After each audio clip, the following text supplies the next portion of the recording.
I've always known that architecture had a fatal error around its disconnect for justice in its work. It's been a complicit profession for its entirety. And Colloqate was founded between myself and my business partner at the time to really focus on that intersection that has been neglected for so long.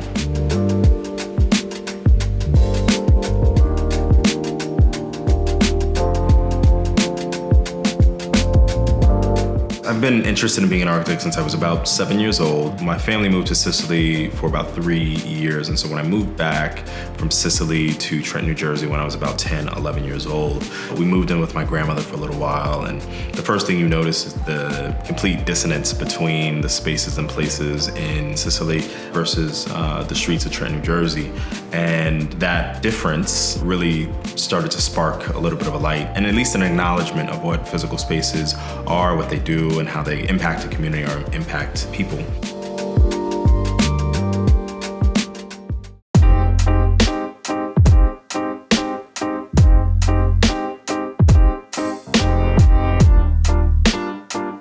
We are a design justice practice that focuses on civic, communal, and cultural spaces. And we really try to do that through the lens of racial justice, really working on the ways in which design justice can be imbued into the physical environment around us.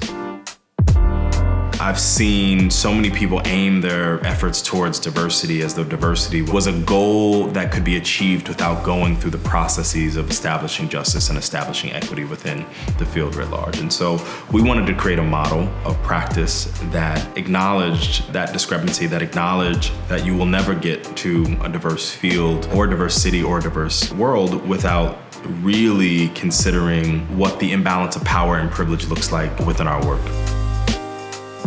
My favorite part is introducing communities that are historically disinherited from the design process into the core of that design process and making sure the power is redistributed into our collective community's hands in order to determine our physical spaces. Technology plays a huge role in our work, given our current condition, but I think even prior to dealing with a pandemic and the world recognizing that Black lives actually matter, technology helped us to visualize spaces and places that would otherwise not be able to be represented in communities and with community. The Defrag House is a part of a larger series of projects called the Storia Project. Now, the Storia Project is a series of civic pavilions that are being placed across New Orleans and other cities across the country that are designed to hold and capture the kind of cultural narratives of a place and to honor the stories of communities that have, again, historically been disenfranchised, disinherited from the processes of creating and holding their communities together. Can we create these memorials to a past, but also to a reconnected future in some fashion? And so the Defrag House falls within that context. We have designed a space that serves as both a gallery space so that people can kind of come and see and honor those stories, as well as an assembly space that can be put together as a building that allows for people to congregate in community. This work has been extremely affected by the events of the last 5 months. The pandemic really hits hard in New Orleans. That makes it difficult, but it also forces us to renegotiate how we are in community with people. It's the reason that we still come to the office sometimes, because we still have connections to the people on the block.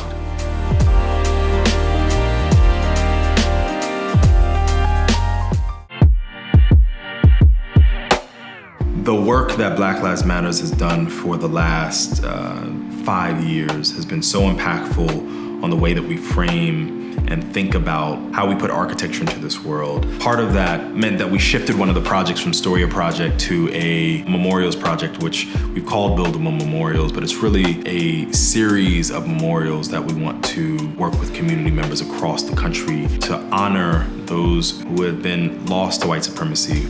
I think what people see out of both the Buildable Memorials Project and the Defrag House are spaces that hold memory. And I hope that that's what they continue to do. They give us vessels for remembering those who we've lost to police violence, those who we've lost to racial violence at large, the lands that we have lost or have been ceded in some capacity. My hope is that these projects are representative of a process and a set of outcomes that are seeking radical justice in the physical environment and allowing us the space to dream beyond what we currently hold to be true in practice.